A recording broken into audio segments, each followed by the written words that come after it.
మహా ఎన్నికల ఫలితాలు ఇచ్చిన సందేశం ఏంటి?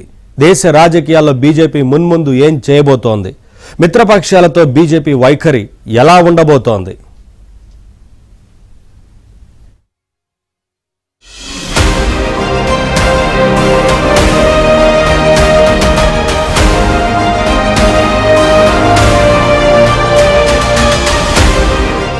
మోదీ హవాకు తిరుగులేదని మహారాష్ట్ర ఎన్నికల ఫలితాలు చెప్పాయి. మహాయుతి కూటమిలోని బీజేపీ మహారాష్ట్రలో అతిపెద్ద పార్టీగా అవతరించింది. 5 నెలల క్రితం జరిగిన లోక్సభ ఎన్నికల్లో బీజేపీ మహారాష్ట్రలో దెబ్బతింది. ఇండీ కూటమి అత్యధికంగా గెలుపొందింది. కానీ 6 నెలలు తిరగకుండానే మళ్లీ పుంజుకుంది. మహారాష్ట్రలో బీజేపీ గెలుపుతో హిందుత్వ రాజకీయాలపై తమదే గుత్తాధిపత్యమని భావించే బాల్ ఠాక్రే కుటుంబ వాదన బలహీనపడింది.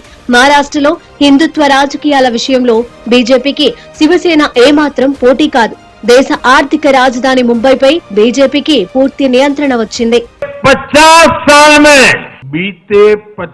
साल में किसी भी पार्टी या किसी भी प्री पोल अलायंस के लिए ये सबसे बड़ी जीत है। 50 साल के बाद ये लगातार तीसरी बार है जब भाजपा के नेतृत्व में किसी गठबंधन को लगातार महाराष्ट्र ने ఆశీర్వాద్ దియే హై. విడిపోతే అంతర్ధానమైపోతాం అనే నినాదంపై మహారాష్ట్ర అసెంబ్లీ ఎన్నికల సమయంలో విస్తృత చర్చ జరిగింది. యూపీ ముఖ్యమంత్రి యోగి ఆదిత్యనాథ్ ఈ నినాదాన్ని ఎక్కువగా మహారాష్ట్ర ఎన్నికల ప్రచారంలో ఉపయోగించారు. హిందూ మతానికి చెందిన విభిన్న కులాలను కలిపి ఉంచడానికి ఈ నినాదం పనిచేసిందని నమ్ముతున్నారు. ఈ నినాదంపై వివాదం చెలరేగిన తర్వాత ప్రధాని మోదీ ఒక్కటిగా ఉంటే సురక్షితంగా ఉంటామని ఎన్నికల్లో ప్రచారం చేశారు. హిందూ సమాజాన్ని ఐక్యంగా ఉంచడానికి ఈ నినాదం కూడా ఓ మార్గంలా పనిచేసినట్లు భావిస్తున్నారు. మహారాష్ట్ర ఎన్నికల్లో కులాల వారీగా ఓట్లు చీలిపోకుండా బీజేపీ జాగ్రత్త పడింది. ఈ ఎన్నికల ఫలితాలు మోదీ నాయకత్వ బలాన్ని చాటాయి. बहुत बेहतर जीत मिली है राष्ट्रीय जनतांत्रिक गठबंधन को और माननीय प्रधानमंत्री आदरणीय नरेंद्र मोदी जी की विकास की गंगा जो उनके भगीरथ प्रयास के कारण देश के गांव-गांव, घर-घर, जन-जन तक पहुंच रही है, उसका असर है. इस देश के लोगों ने माननीय प्रधानमंत्री जी के विकास में विश्वास जताया है. महाराष्ट्र में रिकॉर्ड तोड़ जीत हासिल की है भाजपा और एनडीए ने. और जितने भी उपचुनाव हैं उसमें देखे होंगे कि भारतीय जनता पार्टी ने अपार जीत हासिल की है. यानी कि माननीय प्रधानमंत्री जी के नेतृत्व में लोगों ने विश्वास जताया है. మహారాష్ట్ర ఎన్నికల ప్రభావం మొత్తం దేశంపై ఉంటుంది. తెలంగాణ లాంటి రాష్ట్రాలలోనూ బీజేపీకి సరికొత్త ఉత్తేజాన్నిచ్చాయి. ఇండీ కూటమి అబద్దాలను ప్రజలు నమ్మలేదని, హిందూ సమాజం చైతన్యాన్ని మహారాష్ట్ర చాటి చెప్పిందని బండి సంజయ్ అన్నారు. కాంగ్రెస్ పార్టీకి తెలంగాణ, కర్ణాటక నుంచి వేల కోట్లు పంపిణీ చేశారని ఆరోపించారు. ఇలా Congress party iron leg party అని చెప్పి అన్ని పార్టీలు భావిస్తున్నాయి. అలా ఈ ఫలితాలతోని వాళ్ళు ఇప్పటికే 220 సీట్లకు పైగా మెజార్టీ ఉంది. మ్యాజిక్ ఫిగర్ దాటింది. 220 స్థానాలకు పైగా మెజార్టీలో ఇండియా కూటమి ఉంది. గతంలో కంటే ఎక్కువ సీట్లను సాధించబోతున్నాం. దానిలో ముఖ్యంగా భారతీయ జనతా పార్టీ పోయినసారి 105 స్థానాలు గెలిచింది. ఈసారి 120 స్థానాలు పైగా గెలవబోతున్నమాట. కాంగ్రెస్ పార్టీ 120 స్థానాల్లో పోటీ చేసింది. 20 స్థానాలు గెలిచే పరిస్థితి కూడా లేదు కాంగ్రెస్ పార్టీ. ఐఎన్డీ కూటమి ఎన్ని అబద్ధ ప్రచారాలు చేసినప్పుడు కూడా ఇవాళ ప్రజలు వాటిని నమ్మలేదు. నరేంద్ర మోడీ గారి నాయకత్వంలో మీరు నరేంద్ర మోడీ గారి యొక్క అభివృద్ధి మంత్రమాట పనిచేసింది. వారి విశ్వాసాన్ని నమ్మకం ప్రజలు రెండవసారి వాళ్ళ ఎన్డీఏ కూటమికి అధికారం అప్పయ్యారు. ఒకసారి ప్రభుత్వంలోకి వచ్చినాక నెక్స్ట్ టైం మెజార్టీ తగ్గుతుంది, కానీ ఈసారి మెజార్టీ విపరీతం పెరిగింది సార్. మరో 6 నెలలలోపే ఎన్నికలు జరగనున్న ఢిల్లీ, బీహార్ అసెంబ్లీ ఎన్నికలపై మహారాష్ట్ర, హర్యానా ప్రభావం ఉండబోతోంది. బీజేపీ వైపు వేవ్ వెళ్లే అవకాశం కనిపిస్తోందంటున్నారు విశ్లేషకులు. అంతేకాదు, బీహార్లో నితీష్ కుమార్ తో సీట్ల పంపకాల సమయంలో ఎక్కువ స్థానాలను కోరే అవకాశం ఉంది. ఈ ఏడాది జరిగిన లోక్సభ ఎన్నికల్లో బీజేపీ 240 సీట్లు సాధించింది.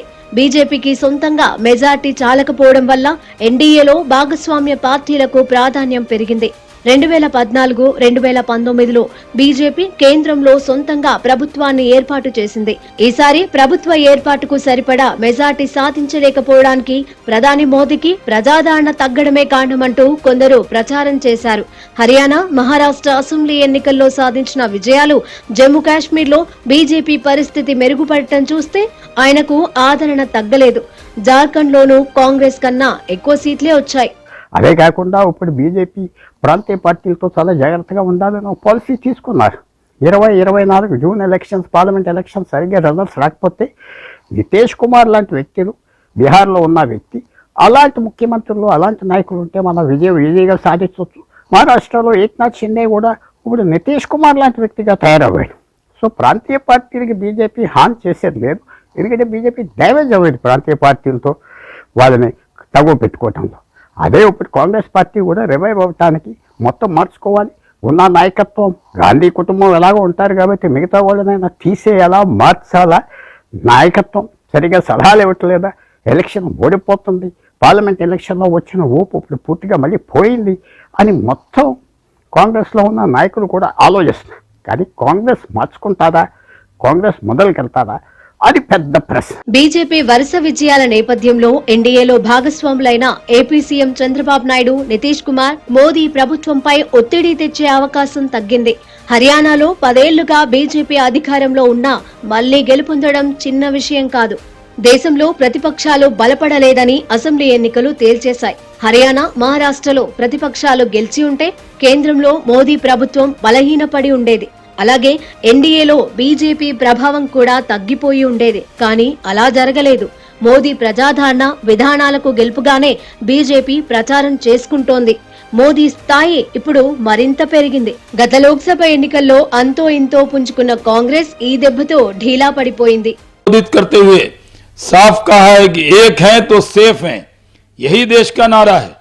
क्योंकि जब एक है तो सेफ है कहते हैं तो इसमें जात के नाम पर, धर्म के नाम पर, भाषा के नाम पर, लिंग के नाम पर जितना भी बंटवारा है उस बंटवारे को खत्म करके हम सबको एक होना है.